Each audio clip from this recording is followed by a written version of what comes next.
যে টাকা পয়সার জন্য এত কিছু করছি আমরা, হালাল হারাম বাজ বিচারও করছি না অনেকে। সে টাকা পয়সা আসলে কামাই করছি কেন? নিজের জন্য না, ফ্যামিলির সুখের জন্য। আর ফ্যামিলির সুখটা আলটিমেটলি টাকা পয়সা কামাই করার পরও হচ্ছে না।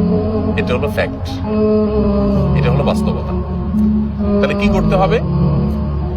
ফ্যামিলিকে নিজে সহ নিজে পরিপূর্ণ ফ্যামিলির সমস্ত সদস্যরা সবাই মিলে আল্লাহ সুবহানাহু ওয়া তাআলার কাছে আত্মসমর্পণ করতে হবে। আত্মসমর্পণ, মাথা থেকে পা, পুরো জীবনকে আল্লাহ সুবহানাহু ওয়া তাআলার সামনে উপস্থাপন করে দিতে হবে।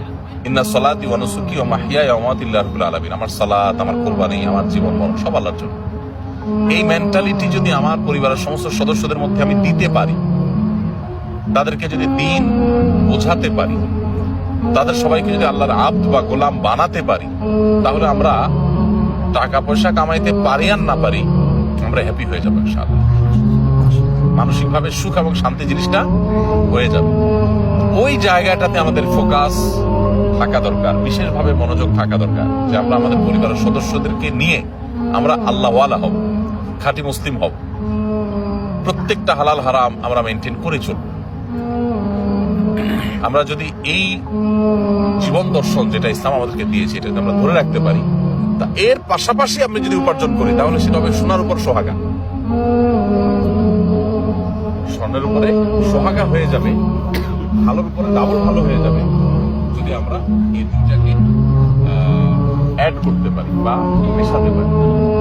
আমাদের বেশিরভাগ মানুষই যে নামাজ পড়ার সময় নেই কেন?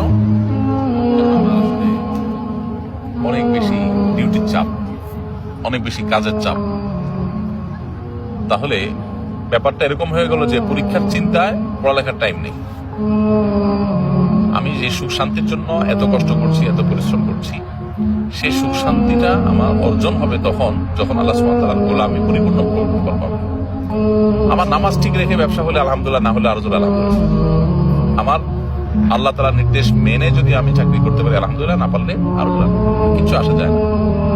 এই যদি হয় মেন্টালিটি, তাহলে ইনশাআল্লাহ আল্লাহ সুবহানাহু ওয়া তাআলা মানসিক শান্তি দিবেন। আর ইমানদারের আসল অনন্তকালের যে যাত্রা, সে পারলৌকিক যাত্রা, ইমানদার মূলত সাকসেস হবেন, সফল হবেন, একজন মানুষ সফল হবেন যখন তিনি তার আল্লাহর সাথে সম্পর্কটাকে ভালো করবেন। এই জন্য ভাই, দেশে থাকেন আর প্রবাসে থাকেন, জীবনটা বরফের মধ্যে গলে শেষ হয়ে যাবে এবং শেষ হয়ে যাচ্ছে। ইনফ্যাক্ট যেহেতু জীবনটা বরফের মধ্যে গলে শেষ হয়ে যাচ্ছে, সো এই জীবনটাকে আল্লাহর আদেশ নিষেধের মধ্যে কাটাবার জন্য চেষ্টা করুন। আল্লাহ আমাদের সবাইকে তৌফিক দান।